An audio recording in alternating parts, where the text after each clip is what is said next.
Most video testimonials fail because the businesses collect the wrong kind of social proof. You can have 10 customer videos on your website and still not build trust if every video says the same kind of thing. Great product, great service, highly recommend. This is generic social proof. It sounds positive, but it never actually answers the questions that your buyer has. Your buyer is more likely thinking, will this work for someone like me? Is this worth the price?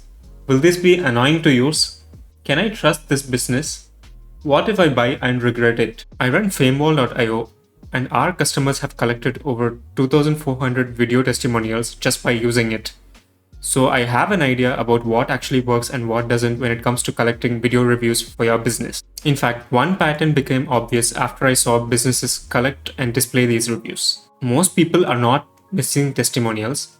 They are missing useful testimonials. That difference actually matters. A video testimonial is not automatically convincing just because it's a video. A video testimonial can also be too vague, too polished, or hidden somewhere in the wrong place on your website. So let's break down why most video testimonials don't convert and what to do instead. The first problem is too much friction. Most businesses ask for a video testimonial like this. Hey, would you be able to send us a quick video testimonial? That sounds simple from your side, but from the customer's side, it creates 5 questions immediately in their minds. What should I say? How long should it be? Where should I record it?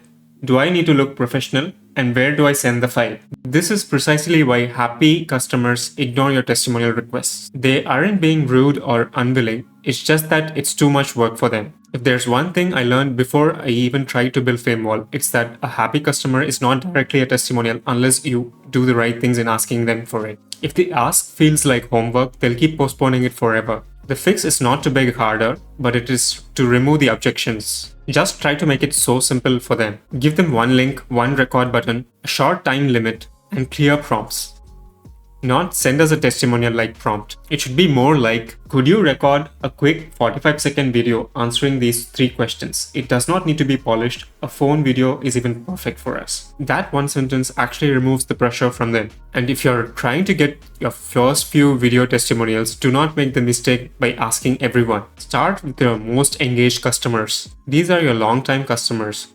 People who have replied positively to your support requests and people who had a pleasant experience with your team. I've seen a lot of businesses get successful video testimonials when they trigger a video testimonial request after a good customer support experience. The customer just got the help, the emotion is fresh, and the ask feels natural. The second problem we come to is that the raw clips feel unusable. This is the part people do not talk about enough. Even when customers send the video, the clip feels hard to use. The story starts in the wrong place. They forget the product name. They say something nice, but not specific.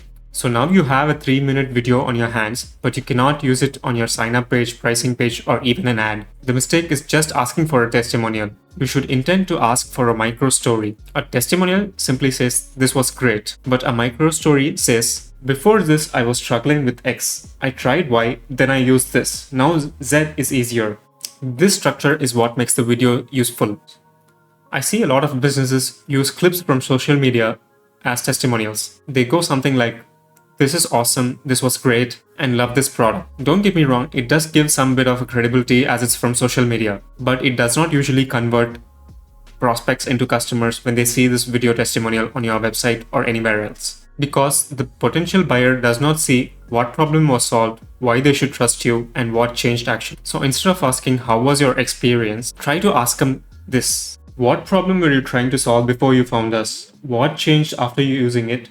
What would you tell someone who is unsure about trying it? These questions give your customers a clear path to answer and record a video testimonial. Third problem is that overproduced testimonials actually feel fake. A lot of businesses think that the better the production quality of the video testimonial, the better converting it is.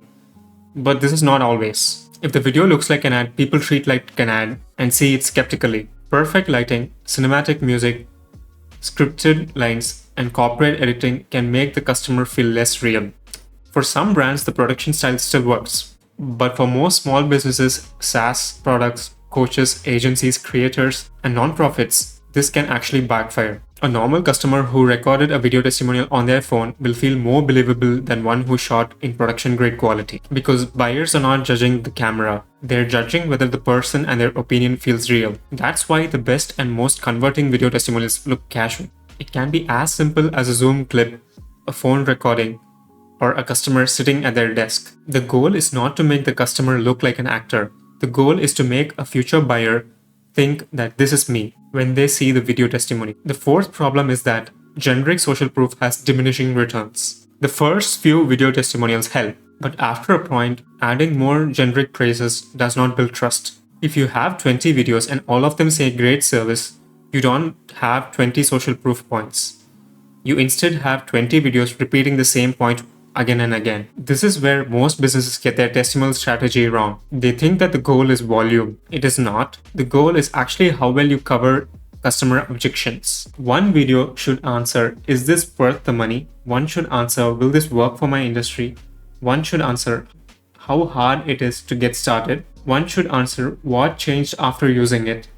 And one should answer, what almost stopped you from buying? The last one is pretty underrated. Let's suppose a customer says, I was unsure because of the price, but after using it, I realized it saved me hours every week. That does more selling than a generic 5-star review hidden somewhere on your website. This is why I have seen a lot of coaches, nonprofits, and real estate companies rely on video testimonials. They're often selling something where trust matters even before the transaction begins. Because face, voice, emotion, and specificity are pretty hard to fake in a video testimonial. So before collecting video testimonials, ask this. Where does my buyer need trust the most?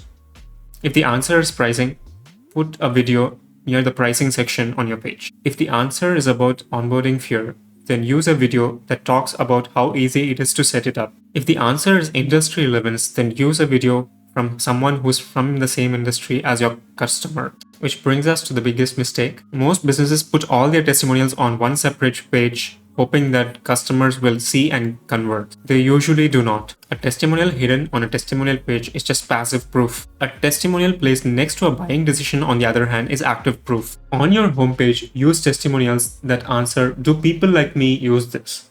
On your pricing page, use testimonials that answer, is this worth paying for? Near your sign up or checkout, use testimonials that answer, will I regret this?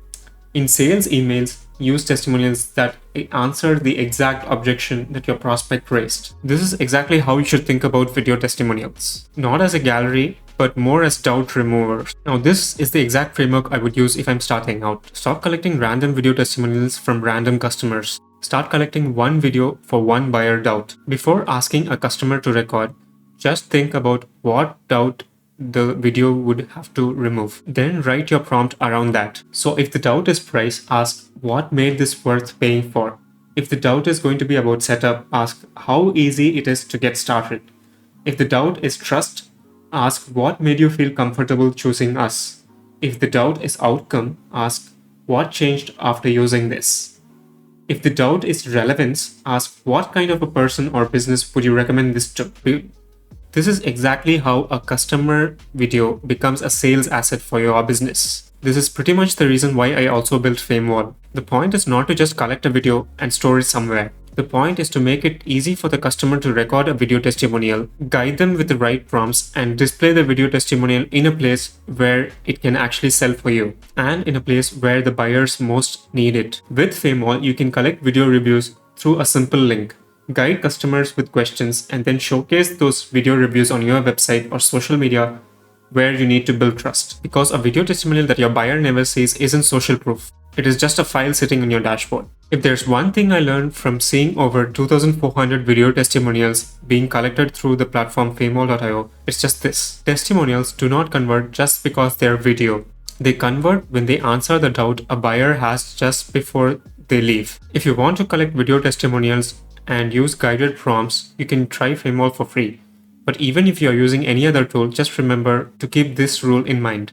Do not just collect testimonials, collect proof that removes doubt. This is what makes the video testimonial worth watching. If you've collected video testimonials before, let me know in the comments on what strategy worked for you. And also, if you're looking to collect video testimonials, and if you have a question with a specific approach, drop down in the comments and I'll answer the questions personally. Leave a like and subscribe to this channel if you found the video useful. I'll see you soon in another video.